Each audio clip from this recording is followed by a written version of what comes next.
Olá pessoal, tudo bem? Bom, então nós vamos retornar para a nossa aula de ética e biossegurança e vamos primeiro, antes de retomar da onde paramos, falar um pouco a respeito dos resultados que muitas vezes são esperados por corporações e empresas, ok? Os resultados ele abordam três pontos que são a visão, a missão e os valores. Bom, os valores nós já discutimos, ok? Missão é aquilo que a empresa pretende atingir, que tem por base os seus valores, e a visão, o que ela pretende alcançar, certo? O que ela pretende, aonde ela pretende chegar. Isso, basicamente, tem que ter, muitas empresas têm que ter o seu foco nos resultados.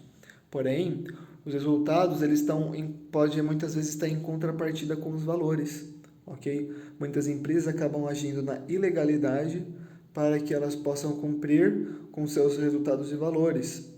Logo, então, ela muitas vezes tem que acabar escolhendo e abdicando seus valores. Muitas vezes, por exemplo, abdicar do valor da honestidade para obter um resultado muitas vezes um pouco injusto, certo? É essa, então, mais ou menos a ideia. Então, primeiro de tudo, nós precisamos, então, retomar aqui a respeito dos fundamentos da ética e da bioética. Bom, primeiro, já foi fornecido de forma organizada e consolidada os conceitos de valores, moral, ética, ética nós vamos retomar mais futuramente, princípios, deontologia e etiqueta, certo? Bem como as leis. Para entrar na parte bioética, né, é importante então pensar que isso é essencial para a vida de todos, ok? A bioética que rege, por exemplo, as normas que controlam a nossa saúde. É importante também ter consciência de que é difícil ou até mesmo inviável corrigir ou até compensar as falhas educacionais e de caráter que não foram fornecidas no ambiente familiar. Então, pensa no seguinte, crianças que chegam, por exemplo, numa escola com os valores totalmente distorcidos e é muito difícil conseguir corrigir ou compensar essas falhas, certo? Então, tem que fazer sempre a melhor maneira possível ali e compreender que a população muitas vezes não tem esse acesso. Por fim, então, priorizar boas condutas e não os resultados, ok? Porque isso é o importante. Não é onde você vai chegar, mas sim como você vai chegar. Isso faz toda a diferença, beleza? Bons resultados devem ser uma consequência de uma boa conduta e não apenas a finalidade, beleza? E é só lembrar também a respeito de que a palavra educa e o exemplo arrasta, tá? Isso é algo muito claro de se ver em muita coisa. Por exemplo, inclusive na área militar, isso é um bom exemplo, né? Muitas vezes os militares acabam não falando tanto e mais exemplificando, dando exemplo, porque o exemplo arrasta, ok? Bom, uma recomendação depois a respeito desses tópicos que nós falamos é sobre o filme que chama O Clube do Imperador. Ele tem 1 hora e 45 minutos. Eu vou ver se eu consigo disponibilizar esse filme para vocês, certo? Eu tenho ele aqui no meu computador, eu vou ver como que eu posso disponibilizar esse acesso. Esse filme basicamente retrata sobre um professor querer reparar falhas na construção da educação de um indivíduo. Ele faz de tudo para mudar e ainda assim tem falhas nisso. Só que nessa construção ele acaba tornando outros indivíduos totalmente modificados, e isso de uma maneira indireta. É algo muito interessante, certo? É um filme muito bom de se assistir. Bom, então vamos agora falar um pouco sobre a ética novamente, ok? Qual que é a ideia? A ética, então, é o estudo da conduta ideal, é o mais elevado dos conhecimentos, e como já dizia Sócrates, é o conhecimento do bem e do mal, o conhecimento da sabedoria da vida, certo? É a ideia, então, do anjinho de um lado do ouvido e o diabinho no outro, certo? Eles indicando as suas ações, qual que você deve tomar, mas lembrando, só você pode escolher isso, certo? Então a ética está relacionada à percepção dos conflitos da vida psíquica, ou seja, você tem que mediar as suas emoções e as suas razões, e na condição que podemos adquirir e de posicionar de forma coerente face a esses conflitos, certo? Pensa, por exemplo, no caso de ali, veja nas imagens, uma pessoa está colando. Isso é algo que está certo ou errado? E a outra pessoa, ela está encobrindo essa cola. Está certo ou está errado? É um ponto divergente, certo? Mas o jeito mais simples possível de você matar essa dúvida se é ou não ético, pensa o seguinte, você vai fazer aquela prova, lembra que eu comentei na primeira aula? Você vai prestar uma prova e nessa prova você vê uma pessoa colando. Ou seja, se ela colar, ela vai tirar uma nota maior que você e provavelmente vai ficar com sua vaga. Isso é justo? Se ela realmente não sabe mais do que você, mas está trapaceando para conseguir isso? Não, não é justo. Ok? Então é aí que entra o ponto da ética. Aqui, repara, por exemplo, nesse caso, tá? Nós temos aqui, não sei se vocês se lembram, mas em 2013 teve essa notícia, né, do corredor espanhol que dá exemplo de fair play. Fair play é jogo justo, né, jogo limpo no esporte. O que aconteceu? Isso aqui foi no finalzinho de dezembro, né? E tinha dois corredores, né? Eles estavam ganhando a corrida, só que esse que está na frente, da pele mais morena, o que aconteceu? Ele já tinha praticamente ganhado, ele estava a 20 metros da linha de chegada e diminuiu a velocidade do ritmo, porque ele achou que já tinha cruzado a linha de chegada. Já o rapaz de trás, né, que é o espanhol, né, ele estava bem para trás, ele conseguiu chegar no corredor, e em vez de ultrapassá-lo e ganhar a corrida, ele justamente deu um toque, falou que não tinha ainda chegado na corrida e o empurrou. E olha o que ele diz ali no parágrafo ali embaixo. Eu não merecia vencer, disse Fernandes ao jornal El País. Eu fiz o que tinha que ser feito. Ele era o real vencedor da prova. Ele liderava com folga e eu não tinha condições nenhuma de vencer. Ele, o Abel Multai, cometeu um erro e assim que eu vi isso, eu sabia que não poderia me aproveitar da situação. E isso viralizou muito, foi muito compartilhado na internet, justamente por causa do exemplo de jogo limpo. Porque o cara, ele se negou a ganhar, sendo que tinha essa possibilidade, justamente porque não era justo. Repara ali, então, na segunda parte da manchete, ali mais no centro. Quem não gostou muito da história foi o seu técnico Martim Fis, que, apesar de admirar a honestidade do Fernandes, confessou que esse foi um gesto que ele não teria feito. Ele disse, certamente eu me aproveitaria da situação. A ação de Fernandes não lhe deu a medalha de ouro, mas se transformou num exemplo mundial. A história foi compartilhada por milhões de pessoas no mundo todo, justamente na semana em que o Lance Armstrong manchou o próprio esporte, que era o ciclismo, ao admitir o uso de doping. Então repara que a ideia da ética, ela vai muito além, por exemplo, da área profissional. Isso aqui é uma ética no esporte e existe ética para tudo na nossa vida. Bom, para o que nós vamos nos nortear a respeito da ética, nós temos essas três perguntinhas. Quero fazer, eu posso fazer e eu devo fazer. Perceba que nem tudo que você quer e pode, você deve. E nem tudo que você quer e deve, você pode. E nem tudo que você deve e pode, você quer. Ok? Muitas vezes aqui, o que pergunta que mais vai nortear se está ético ou não, é a respeito do dever. O que você deve fazer.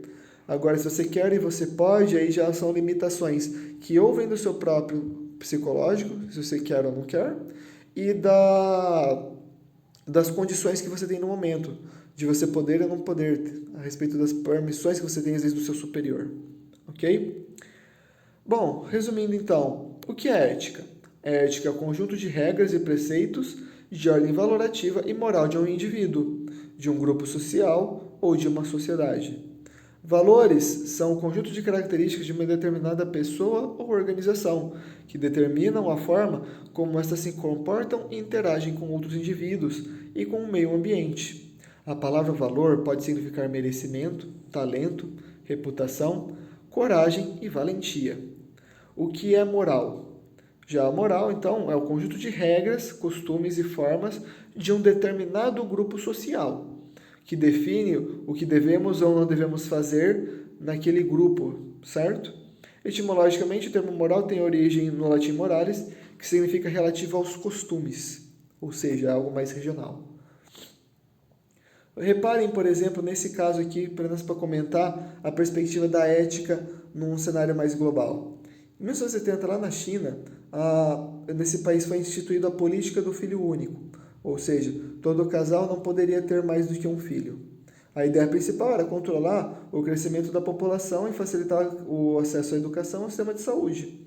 Mas qual que é o problema? A China ela tem em torno de 1,1 bilhão de habitantes atualmente, certo? É quase 6 vezes mais do que no Brasil. E com isso, né, com essa proibição, o que aconteceu? Evitou o nascimento de 400 milhões de pessoas no mundo.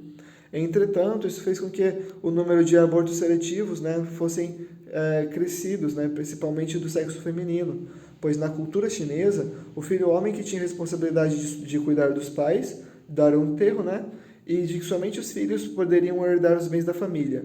Como só poderia ter um filho, e se você tivesse uma filha menina, ela não poderia herdar, todos os seus bens acabariam se perdendo. Logo, o que eles faziam, se tinha uma menina, era um aborto seletivo, justamente por causa disso, ok? Então, isso aí é uma coisa que foi muito complicado, ainda mais na parte ética, né? Porque como que o Estado o direito de, por exemplo, instituir quantos filhos você pode ter, qual gênero de filho você pode ter, quem você pode escolher para herdar os seus bens, entende? Algo muito mais complexo do que parece. Bom, então o estudo da ética é dividido em 2 campos possíveis. O primeiro é dos fundamentais, né, que é a liberdade, consciência, os valores, a lei, né, e os problemas específicos e concretos, como a ética profissional, a ética na política, a própria bioética, enfim. Então, relembrando aqui o conceito de alteridade, né, que é importante para o estudo da ética, é respeitar as diferenças do ser de acordo com a sua dignidade, ok? Pense no caso, por exemplo, de um cadeirante tentando subir uma rampa e te pedindo ajuda. Você olha para aquele indivíduo e vê que ele é igual a você. Ele tem cabeça, tem coração batendo, ele pensa, ele sente. A única coisa é que ele tem essa dificuldade na locomoção. Você entendendo essas diferenças e conseguindo ver que essa é a dificuldade dele, você sabe o que você tem que fazer para ele para conceder uma melhor oportunidade para ele, né? E conceder, manter sua dignidade. Isso vai fazer tanto bem para você quanto para ele. E o comportamento ético, então, pressupõe que o sujeito é livre, consciente e responsável pelas suas ações. A ética, ela vincula-se a 3 pré-requisitos, que é perceber os conflitos, né? Saber as contradições do que é certo e errado, ter autonomia para escolher, ou seja, você poder se posicionar segundo as suas ideias, e ter coerência na decisão, que é saber o que é certo e errado, e conseguir agir de acordo com isso. Beleza? Aqui podemos, por exemplo, citar alguns problemas morais e éticos comuns no nosso dia a dia. Por exemplo, eu devo dizer sempre a verdade ou existem ocasiões em que posso mentir? Bom, no nosso dia a dia, nós podemos dizer com clareza que muitas vezes a omissão de informações pode muitas vezes ser benéfico. Mas já na área da saúde, na área do socorro ou qualquer outra parte, isso é algo que normalmente deve ser evitado. Então, é sempre priorizar a verdade, porque a verdade muitas vezes vai trazer fatos que podem auxiliar tanto no tratamento quanto em qualquer outra parte da área da saúde, beleza? Devo ajudar um amigo em perigo, mesmo correndo risco de vida? Esse é um ponto muito mais complexo e nós vamos abordá-lo ali futuramente. Existe uma ocasião em que seria correto atravessar um sinal de trânsito vermelho? Bom, por exemplo, uma ambulância, ela já tem essa permissão, uma ambulância, uma viatura, só que nem sempre eles vão fazer isso de qualquer forma, ok? Normalmente eles vão parar com a sirene ligada e vai esperar com que o trânsito pare para que eles consigam prosseguir. Pois não adianta nada você querer salvar alguém e acabar correndo risco de vida e você acabar se acidentando no caminho, certo? Soldados que matam numa guerra devem ser moralmente condenados por seus crimes ou apenas estão cumprindo ordens? Eu acredito, né? Isso aqui é algo bem mais complexo, mas não existe esse apenas cumprir ordens. Tudo na vida é uma escolha. Você, por exemplo, não pode decidir sobre tirar a vida de centenas e milhares e milhões de pessoas. Não, isso não cabe a você. Então, se você tem que tomar, no caso igual eles lá, tiveram que tomar uma decisão e acharam que estavam apenas cumprindo ordens, negativo, eles podiam ter recusado. Isso poderia ter custado a vida deles, obviamente. Mas, de toda forma, acabaram tendo suas vidas ceifadas e eles poderiam ter poupado a vida de muitos. Bom, e a respeito de você já ter comprado algum CD ou DVD pirata? Bom, isso no Brasil é mais do que comum, né? Não precisa nem se aprofundar muito. E por último, você concorda com a frase achado não é roubado? Então, eu mesmo discordo. Apenas aqui o que eu poderia concordar seria, por exemplo, em algo que foi abandonado por muito tempo, né? No caso, desapropriado. Ok? Então, por exemplo, uma pessoa ela esquece uma caneta aqui, por exemplo, no colégio, e a caneta fica por um dia, uma semana, um mês. Passa um ano, eu tenho certeza que a pessoa nunca mais vai lembrar dessa caneta. Ela vai ficar parada. Então, o que pode fazer é ressignificar, ou seja, atribuir um novo significado para isso, atribuir uma nova função.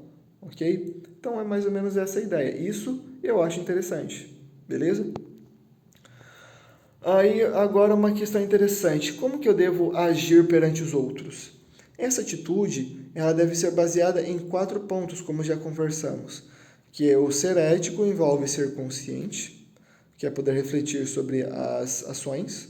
Ser dotado de vontade, que é a capacidade de controlar os seus desejos e impulsos para fazer o bem.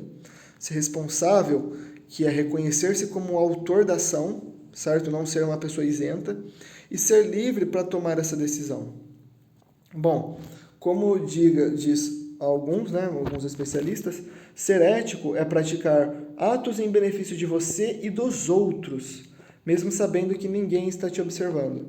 Consciência e responsabilidade são condições indispensáveis para a vida ética. Aqui um ponto interessante de raciocínio que eu gosto de propor é o seguinte: se você quer saber se você está sendo ético, é só pensar aquilo que você está fazendo. Se sua mãe estivesse vendo, você ainda faria da mesma forma? Se um policial estivesse vendo, você faria da mesma forma? Se a resposta for sim, provavelmente você está sendo ético. Se a resposta for não, aí é melhor repensar as ações. Beleza? Bom, seguindo aqui, os valores morais que estão envolvidos na prática do bem e da justiça envolvem 2 campos, que primeiro é o respeito às leis e o segundo é respeito às intenções de cada sujeito, ok? Nessas intenções estão presentes nos nossos pensamentos, nossas palavras, atitudes, as expectativas, interesses e convicções. Resumindo, tudo no nosso dia a dia envolve nossos valores morais. As atitudes que você toma, as ações, o que você fala, tudo isso está regido pelos valores morais que você adota e que te construíram, certo? E para que isso serve? A orientação em determinados momentos e escolhas, elas permitem distinguir os comportamentos desejados e bons dos indesejados e dos maus, ok? A ética profissional, então, ela, relembrando, é o conjunto de normas, né, e um determinado grupo social, a ética profissional, né, e elas podem, então, ser compreendidas em 2 campos, os comportamentos éticos e o profissionalismo, ok? Comportamentos éticos são, por exemplo, assumir a responsabilidade.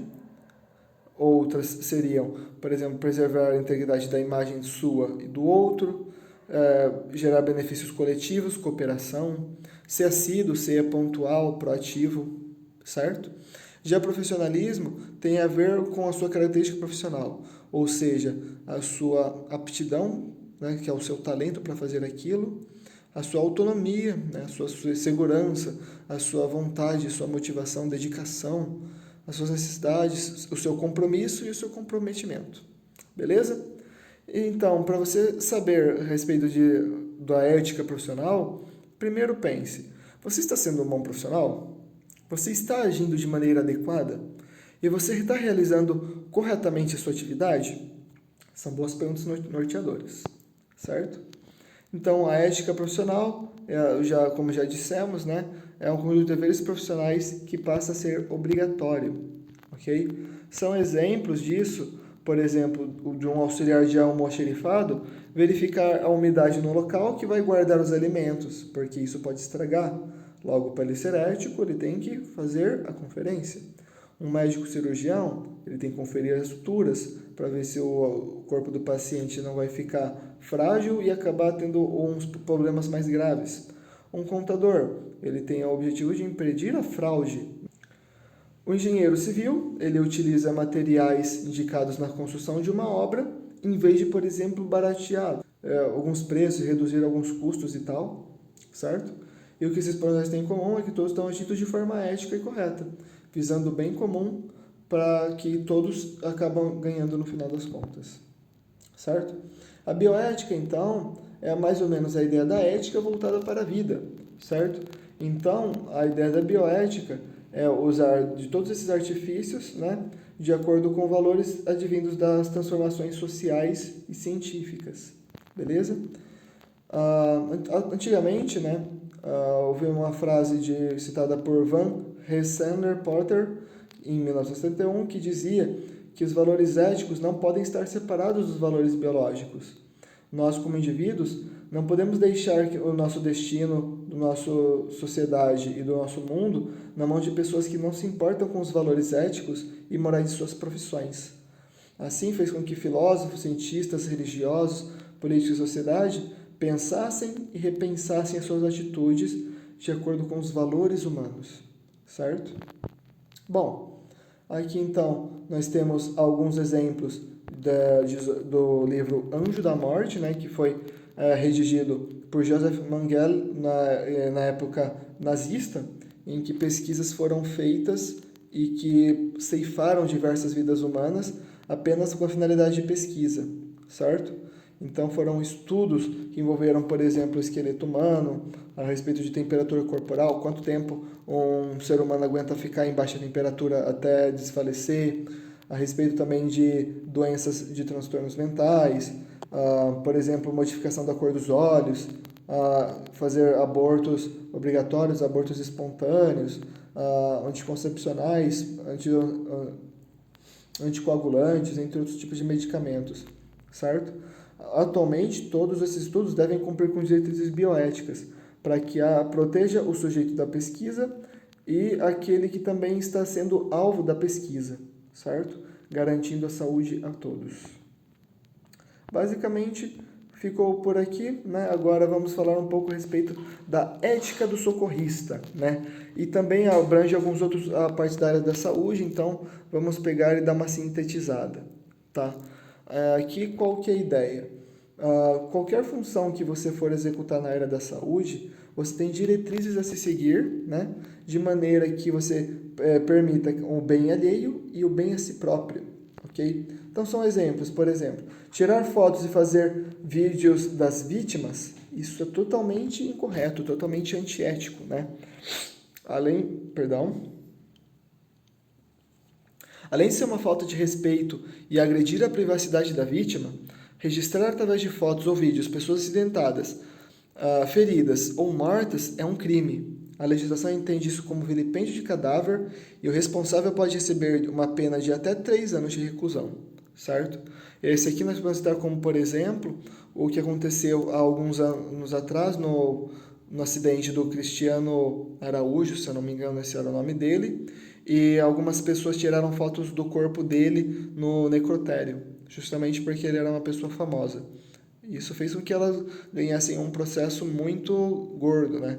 Justamente porque elas, no caso, violaram a privacidade da vítima, e era uma vítima totalmente conhecida, que tinha fãs, que tinha família, e isso para todos, não é só porque a pessoa era famosa que não podia fazer. Isso não pode fazer com ninguém, certo? Você ainda tem a memória da pessoa registrada naquele corpo, ok? O segundo é a omissão de socorro. Para todos da área da saúde, tem que lembrar que um socorrista, ou ainda, por exemplo, qualquer auxiliar da parte da saúde, não pode simplesmente negar o atendimento ali momentâneo, ainda mais se a pessoa estiver com risco de saúde. A omissão de socorro, ela também é crime previsto no Código Penal. Em decorrência da sua omissão de socorro, a vítima ficar com lesões leves, você pode ter de 1 a 4 meses de detenção. Já no caso de lesões mais graves, a reclusão é de 1 até 4 anos.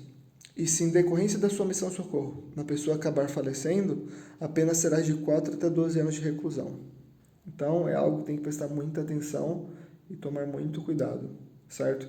Na dúvida de agir ou não agir, pergunte para alguém, Ou ainda, na dúvida mais ainda, forneça os melhores cuidados possíveis para a pessoa. É claro, não estou falando uma pessoa, por exemplo, que quebrou a perna ou se acidentou, você ir lá e querer fazer tudo.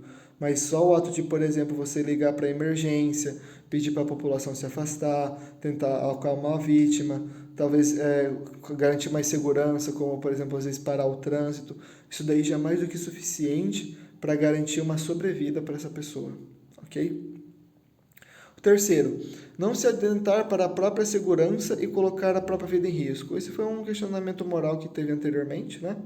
Então, como já mencionado, não tem como você iniciar um atendimento sem você analisar primeiro a segurança do ambiente. Como você vai socorrer uma pessoa se, por exemplo, nesse socorro você acabar se ferindo? Aí quem vai socorrer vocês dois? Entende? Então, para isso é necessário que você garanta a segurança do ambiente para que aí sim você possa socorrer a sua vítima, certo? Quarto, a utilização de EPI, que são equipamentos de proteção individual, de maneira inadequada. Na área da saúde, isso é muito mais obrigatório do que imagina, como, por exemplo, a utilização de luvas, utilização de máscaras, né? Utilização de alguns tipos de protetores específicos, o jaleco, isso daí tudo é para proteger você mesmo e proteger o corpo do outro, ok? Então, isso vai te evitar contrair doenças para si e causar doenças no outro. E muitas vezes ele já vai estar doente, né? E pode acabar levando a óbito de uma maneira mais rápida. E isso vai prejudicar também o tratamento, caso seja feito. E segundo, se a pessoa já tiver uma doença totalmente grave e você tiver contato com ela, você pode acabar pegando, como por exemplo o HIV, ou por exemplo herpes, etc. Então é preciso ter esse cuidado com o EPI e a falta do uso adequado também é passível de punição. Ok? E por último, o curso de socorrista ou algum outro curso que ele esteja desatualizado.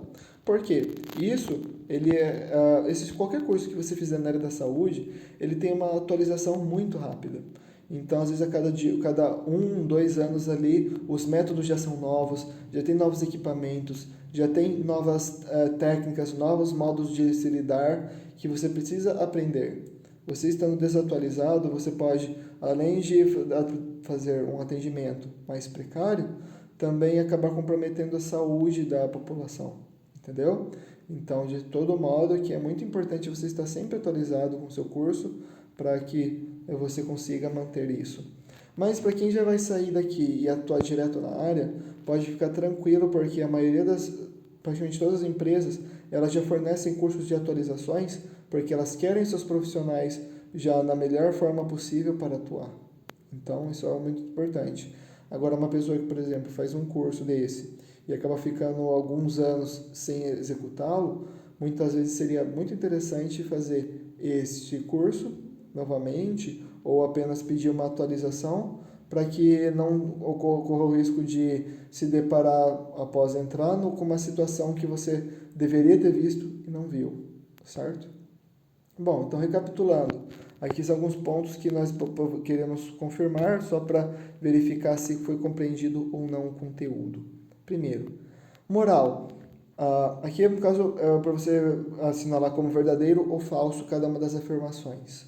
Tá?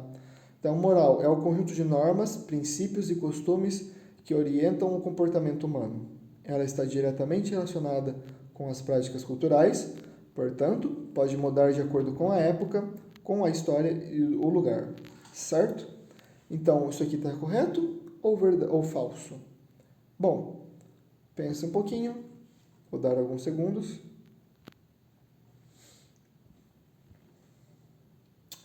Bom, já deu um tempo, certo? Aqui, então, é uma afirmação que ela está correta. Moral, então, varia de acordo com a forma, com o lugar. Ela é regida por normas, princípios e costumes. Perfeito. Uma frase que está correta. Afirmação número 2. Sujeito moral é uma pessoa consciente de seus interesses em detrimento aos outros. Demonstra ter vontade para realizar seus próprios objetivos e é responsável por seus atos, não se importando com as consequências. Verdadeiro ou falso? Vamos esperar um pouquinho.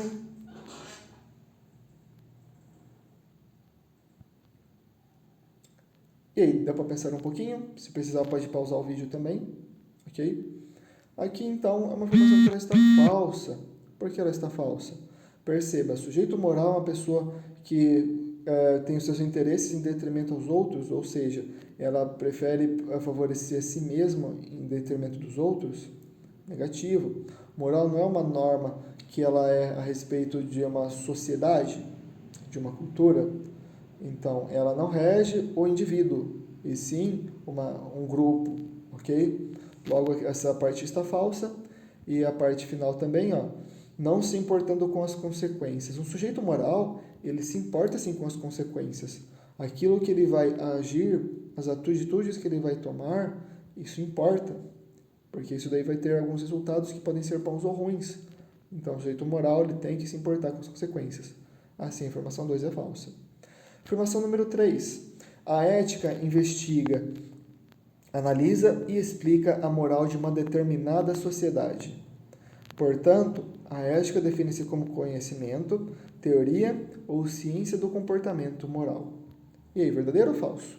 Vou dar um tempinho para você pensar. Se precisar, também pode pausar o vídeo. Bom, essa afirmação não tem erro nenhum, ela está correta. Ok? Questão número 4. Na empresa, fazer o uso do cargo para benefício próprio, comentar com outros os problemas que acontecem na sua equipe e não assumir os seus erros são exemplos de um sujeito moral. E aí, verdadeiro ou falso? Se precisar, pode pausar.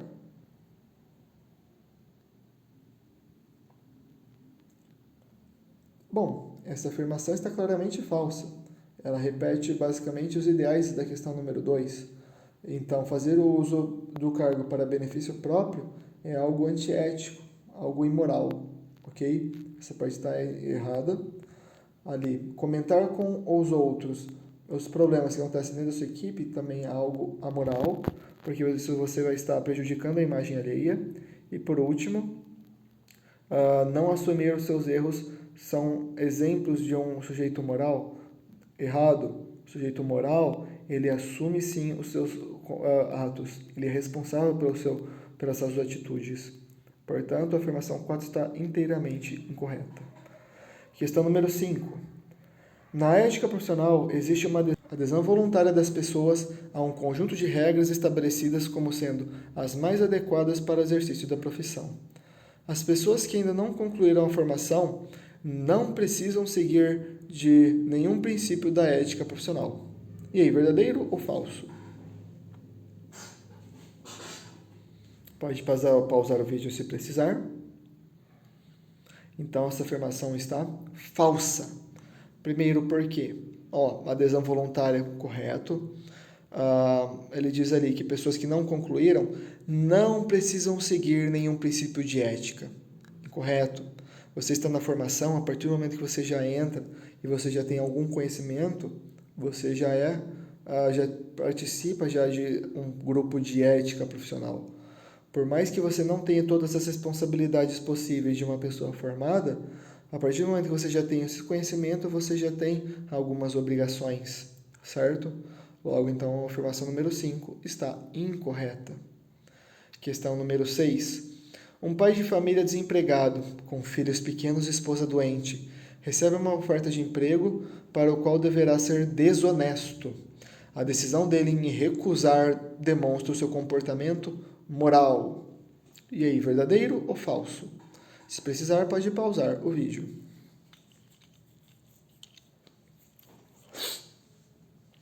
Bom, aqui então, essa afirmação está correta. Se ele decidiu recusar um emprego para o qual ele teria que mentir, teria que ser desonesto, isso significa que os valores dele, que o conjunto moral dele significa honestidade. E se ele recusou, então ele está de acordo com o seu comportamento moral. Ok?